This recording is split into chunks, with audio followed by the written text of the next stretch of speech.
बहुत ही खूबसूरत बिल्ली होती है। उसके पति को खुद पे बहुत गर्व होता है कि पूरे गांव में सबसे खूबसूरत बीवी मेरी है। इस वजह से सारे गांव में चिन्ना की बीवी की तारीफ होती रहती है। भाई देख तो, इस चिन्ना की किस्मत कितनी अच्छी है। एक तो इतनी खूबसूरत बीवी मिली, ऊपर से बीवी के आने के बाद इसके कारोबार में भी कितनी वृद्धि हुई। हाँ भाई, सही कह रहे हो तुम। साली अपनी ऐसी किस्मत कहाँ कि इतनी खूबसूरत बीवी मिले। चिन्ना जब उनकी बात सुनता है, क्या भाइयों, कुछ काम धंधा नहीं है क्या तुम्हारे पास? दूसरों के काम और घर पे नजर रखने से अच्छा खुद पे ध्यान दो, तभी जाके सब ठीक होगा। चिन्ना की अपनी पनीर की दुकान थी। उसकी बीवी पनीर बनाती और वो दुकान पे जाकर पनीर बेचने का काम करता था। उसके पनीर के मुकाबले वहाँ कोई पनीर नहीं बनाता था। इस वजह से सभी उसके दुकान का पनीर लेना पसंद करते थे। चिन्ना के इस काम में उसकी बीवी का भी हाथ था, इसलिए वो रोज घर जाते समय मिन्नी के लिए कुछ न कुछ लेकर जाता था। मिन्नी, ओ मिन्नी, मेरी जान, कहाँ हो तुम? क्या हुआ जी? आती हूँ। अब बोलिए, क्या हुआ? देखो, मैं तुम्हारे लिए क्या लाया हूँ। हाँ, आप तो रोज मेरे लिए कुछ न कुछ लाते ही हो। तो आज क्या लाए हैं आप? कानों के लिए सोने के झुमके लाया हूँ। आज खूब कमाई हुई है मेरी। और तुम इतना अच्छा पनीर जो बनाती हो, तभी तो लोग इतनी सारी दुकानें छोड़ के मेरे पास ही आते हैं पनीर लेने। तुम्हारे हाथों का कमाल है ये, जो इतना स्वादिष्ट पनीर बनाती हो तुम। आप क्यों रोज इतने पैसे खर्च करते हैं जी? कुछ बचत भी कर लीजिए। अरे क्या बचत करनी, सब तुम्हारे लिए ही तो कमाता हूँ। किस्मत वाला हूँ, इतनी सुंदर बीवी मिली है मुझे। और बचाना भी किसके लिए, बोलो? मिन्नी थोड़ी उदास हो जाती है और रोने लगती है। क्या हुआ मिन्नी, तुम रो क्यों रही हो? तोहफा पसंद नहीं आया क्या? नहीं जी, ऐसी बात नहीं है। दरअसल चिन्ना और मिन्नी की शादी को 5 साल हो गए थे, पर अभी तक उनका कोई बच्चा नहीं हुआ था। आप सही कहते हैं जी। किसके लिए बचाना? शादी के इतने साल हो गए हैं, पर अभी तक मैं आपको एक बच्चा न दे पाई।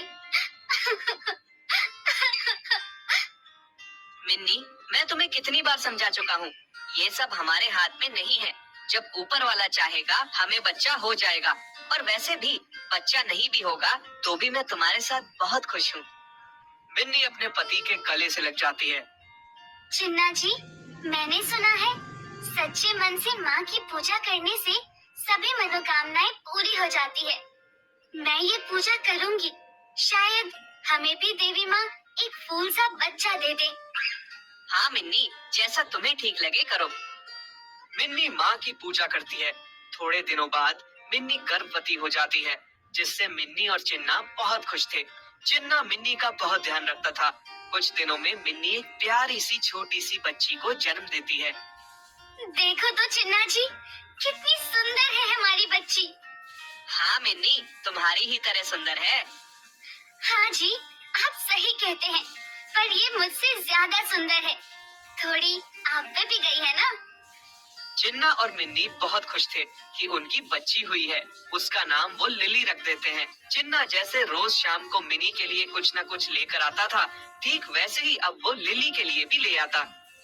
मिन्नी, देखो तो, मैं अपनी लिली के लिए कितने सारे खिलौने लाया हूँ। अच्छा जी, आप मुझे भूल गए। लिली आई तो अब सब कुछ उसके लिए ले आते हो। अरे नहीं नहीं मिन्नी, ऐसी बात नहीं है। अरे मैं तो मजा कर रही थी। कोई बात नहीं, आप सब कुछ अपनी बच्ची के लिए ही लाए। पर अभी तो ये बहुत छोटी है, कहाँ खिलौने से खेलेगी। लिली थोड़ा सा भी रोती तो दोनों माँ बाप सारा काम छोड़ के उसे देखते, और देखते कैसे ना, इकलौती बेटी जो थी उनकी। फिर एक दिन लिली रात में बीमार हो जाती है और बहुत रोती है। मियाऊ, मियाऊ, मियाऊ। बस मेरी बच्ची कब से रो रही है, सो जाओ। मिन्नी, इतनी देर से लिली रो रही है, आखिर हुआ क्या है हमारी बच्ची को, क्यों रो रही है? पता नहीं जी, देखो ना कब से रो रही है। शायद इसको नजर लग गई है किसी की। वो दिन में आस पड़ोस की बिल्ली आई थी लिली को देखने। मुझे तो लगता है उनकी ही नजर लग गई है। चिन्ना लिली की नजर उतार देता है और धीरे धीरे लिली सोने लगती है। मिन्नी, अब तुम सो जाओ, कब से सोई नहीं हो। मैं लिली को सुला देता हूँ।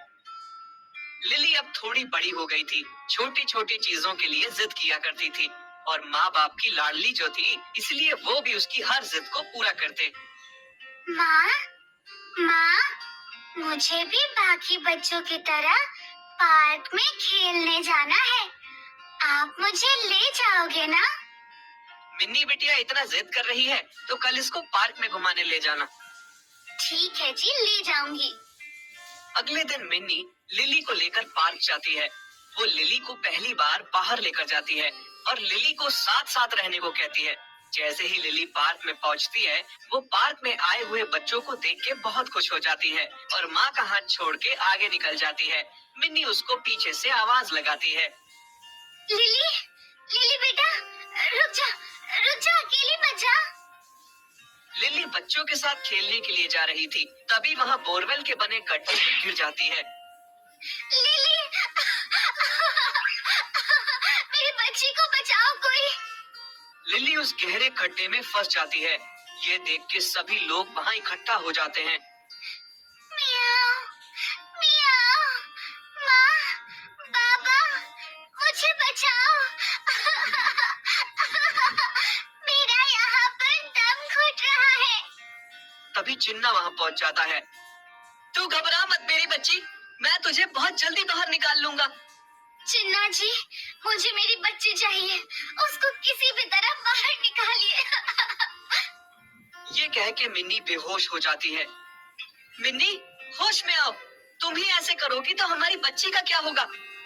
चिन्ना मिन्नी को समझाने की कोशिश करता है कि उसने रेस्क्यू टीम को बुला लिया है। हाँ भाभी जी, थोड़ा हौसला रखिए, अभी रेस्क्यू टीम आती ही होगी। हाँ मिन्नी बहन, हिम्मत रखो, सब ठीक होगा। तभी बारिश होने लगती है। देखिए ना जी, अब तो बारिश भी होने लगी है। रेस्क्यू टीम के आने से पहले अगर गड्ढा पानी से भर गया तो मेरी लिली का क्या होगा। हे भगवान, आप ऐसा क्यों कर रहे हैं मेरे साथ? एक ही तो बच्ची है मेरी। मिन्नी, सब ठीक होगा, मैं अपनी बच्ची को किसी भी तरह से बचा लूंगा, चाहे मेरी जान क्यों न चली जाए। तभी रेस्क्यू टीम आ पहुँचती है। माँ, पापा, मेरा दम घुट रहा है, सांस नहीं आ रही। बस मेरी बच्ची, थोड़ी देर बस। हाँ मेरी बच्ची, बस तुम्हें अभी बाहर निकाल लेंगे हम। मिन्नी रेस्क्यू टीम से विनती करती है कि मेरे बच्चे को जल्दी से जल्दी बाहर निकालिए और फिर रेस्क्यू टीम किसी तरह से तरकीब लगा के गड्ढे से दूसरी तरफ से सुरंग खोद के लिली को बाहर निकाल लेते हैं। लिली भीगी सी डरी सी बाहर आती है। मियाओ, मियाओ। माँ, चिन्ना और मिन्नी लिली को गले से लगा लेते हैं। बस मेरी बच्ची, अब मैं तुझे खुद से कभी दूर नहीं होने दूंगी। धन्यवाद रेस्क्यू टीम, अगर आप न होते तो आज हमारी बच्ची साथ न होती। हाँ भाई साहब, बहुत बहुत धन्यवाद आपका। तो बच्चों, उम्मीद करते हैं आपको ये कहानी पसंद आई होगी। चैनल को सब्सक्राइब नहीं किया है तो चैनल को सब्सक्राइब करें, बेल आइकन पर क्लिक करें, जिससे हमारी आने वाली वीडियो का नोटिफिकेशन आपको मिलता रहे। तो मिलते हैं नेक्स्ट वीडियो में ऐसे ही नई कहानी के साथ। आप सभी को बाय बाय। काफी पुरानी बात है, एक सपेरे ने एक सांप को पकड़ा और उसे टोकरी में कैद कर लिया और तभी एक चूहे को भी पकड़ लिया। चूहा मेरे सांप के लिए बढ़िया भोजन है। और सांप की ही टोकरी में उसे भी कैद कर दिया। टोकरी के अंदर सांप जैसे ही चूहे को लपकने लगा, चूहा बोल उठा, अरे सांप भाई, मुझे मत मारो। अगर तुम मुझे नहीं मारोगे तो मैं तुम्हें इस कैद से आजाद करा सकता हूँ। सांप हैरान था कि ये नन्हा सा चूहा उसे कैसे आजाद करा सकता है। जब मैं इस कैद से निकलने में कामयाब नहीं हो सकता तो तुम मेरी क्या मदद कर सकते हो? देखो, मुझे बहुत जोर से भूख लगी है। फिर तो क्या फायदा, मुझे खाकर यूं भी तुम्हारा पेट नहीं भरने वाला। अगर तुम मुझे बख्श दो तो मैं तुम्हें आजादी दिला सकता हूँ और फिर जितना दिल चाहे, जहाँ दिल चाहे, तुम भर पेट खाना खा सकते हो। मोटे मोटे चूहे, बढ़िया मेंढक, छिपकलियां सब तुम्हें खाने को मिल सकती हैं। आगे तुम्हारी मर्जी। तो ठीक है, इसे भी मैं बाद में खा ही सकता हूँ। तो बताओ, तुम मेरी क्या मदद करोगे? अगर तुम्हारी बात ठीक निकली तो मैं तुम्हें नहीं खाऊंगा। शायद मैं तुम्हारे ऊपर बैठकर एक मंत्र का उच्चारण करूंगा। बस तुम्हें अपनी आंखें बंद करनी होंगी, बस इतना ही। हाँ, जब मंत्र पूरा हो जाएगा तो मैं तुम्हें बुलाऊंगा, परंतु याद रहे तब तक ना तुम आंखें खोलोगे ना ही हिलोगे जुलोगे, समझे? ठीक है, जैसा तुमने कहा है वैसा ही करने को मैं तैयार हूँ, परंतु बाहर निकलकर मेरी प्रतीक्षा करना। सांप ने अपनी आंखें बंद कर ली। चूहा सांप के सिर पर चढ़ गया। जल्दी जल्दी वो पिटारी को अंदर से कुतरने लगा। वहां पर एक बड़ा सा छेद हो गया। चूहे ने झट से वहां से छलांग लगाई और रफू चक्कर हो गया। थोड़ी देर बाद सांप ने अपनी आंखें खोली और वो भी छिद्र में से नीचे सरक लिया। आजादी का भी अपना मजा है, पर अभी मुझे बहुत भूख सता रही है। और वो मूर्ख कहाँ गया? शैतान शायद भाग गया। जाएगा कहाँ? अभी ढूंढता हूँ उस नटखट शैतान को। और वो चूहे को तलाशने लगा, परंतु चूहा तो कहीं खो गया था। कुछ दिनों के बाद सांप को चूहे का एक बिल नजर आया। वे समझ गया कि जरूर चूहा इसी बिल में छुपा होगा और जल्द ही उसे चूहे की मुंडी वहां नजर आई। धोखेबाज, यहाँ है। अब ये बच के मुझसे कहाँ जाएगा? अरे ओ चूहे, तुम मुझे धोखा देकर कहाँ भाग गए थे? अब बाहर आओ ना, क्यों सता रहे हो? हम तो पुराने मित्र हैं। मित्र और तुम क्या कहते हो? ये कोई मुमकिन है? ये तो हम दोनों ही जानते हैं कि हम में मित्रता हो ही नहीं सकती। उस दिन तो तुम भी मजबूर थे और मैं भी, इसीलिए मैंने दोस्ती का नाटक रचा और अपनी जान बचाने के लिए मित्रता का ढोंग कर रहा था। दोस्ती हमेशा बराबर वालों से होती है। कहाँ तुम इतने बलशाली और कहाँ मैं इतना कमजोर। हम कभी मित्र नहीं हो सकते। जाओ बाबा, माफ करो। ये तो बहुत समझदार निकला। इसे झांसा देना अब मेरे बस की बात नहीं।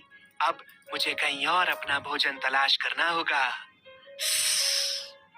शिक्षा, मित्रता हमेशा बराबर वालों के साथ करनी चाहिए।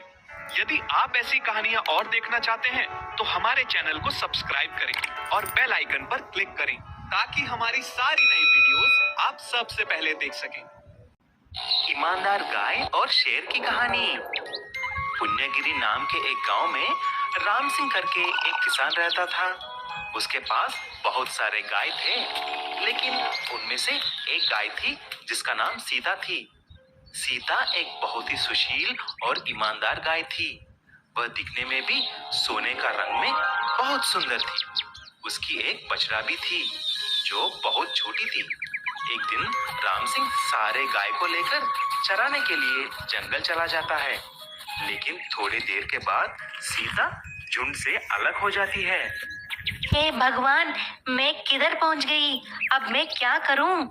ऐसा वह फिर से वापस जा रहा ही होता है, तभी उसको एक भूखा शेर देख लेता है और उसकी पीछा करके उसके सामने कूद पड़ता है। रुको, वाह वाह, कितना तंदुरुस्त गाय है तू। तुम्हें खाऊंगा तो एक हफ्ते तक मुझे कुछ खाने की जरूरत नहीं है। सीता डरते डरते शेर को देखकर वहीं खड़ी हो जाती है और कांपती रहती है।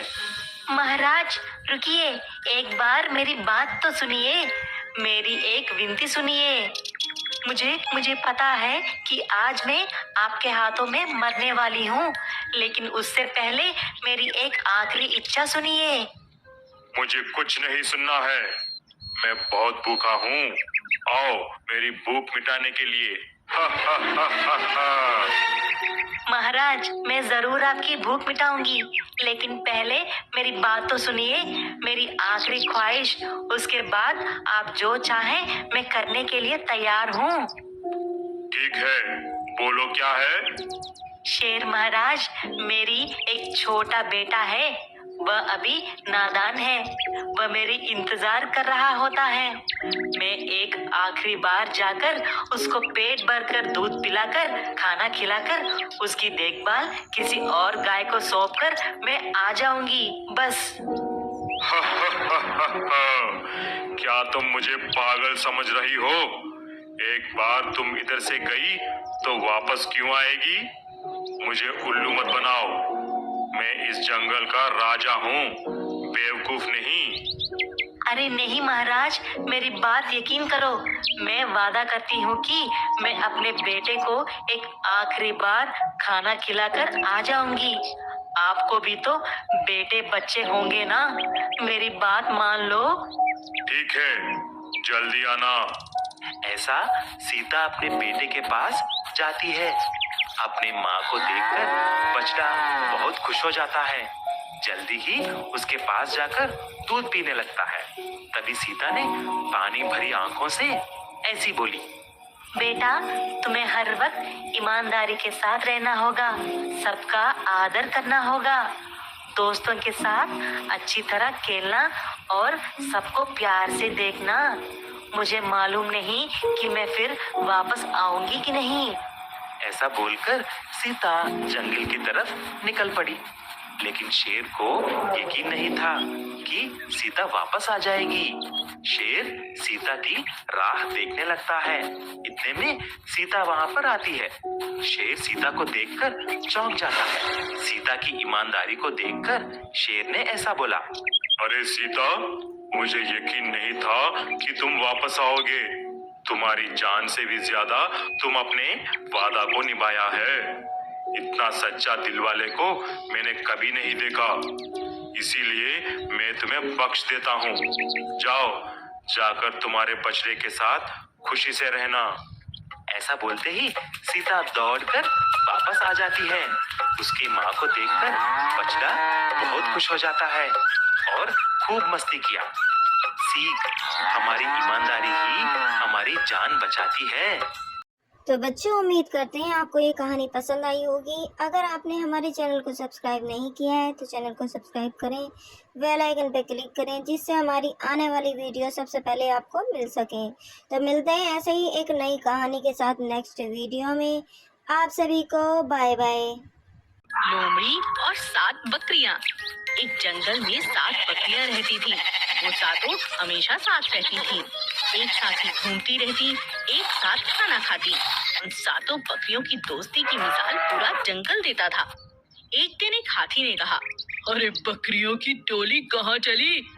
तुम सबको साथ देखकर मुझे बहुत अच्छा लगता है। शुक्रिया हाथी भाई। और जब बकरियों को सोना होता तो 5 बकरियां सो जाती और 2 पहरा दिया करती थीं, ताकि कोई शिकारी जानवर उन्हें मार ना सके। एक दिन एक बकरी ने कहा, अरे सहेलियों, चलो चलो तुम सो जाओ, मैं पहरा देती हूँ। ठीक है, हम लोग सो जाते हैं। उसी जंगल में एक चालाक लोमड़ी भी रहती थी। उसकी नजर इन बकरियों पर हमेशा रहती थी। हाँ, अरे वाह, कितनी मोटी बकरियां हैं। अगर ये हाथ लग जाएं तो अपनी तो पार्टी बन जाएगी, मजा आ जाएगा। लोमड़ी हिम्मत करके बकरियों पर हमला करती है। सहेलियों, आओ मिलकर लोमड़ी पर हमला करें, वरना ये हमें खा जाएगी।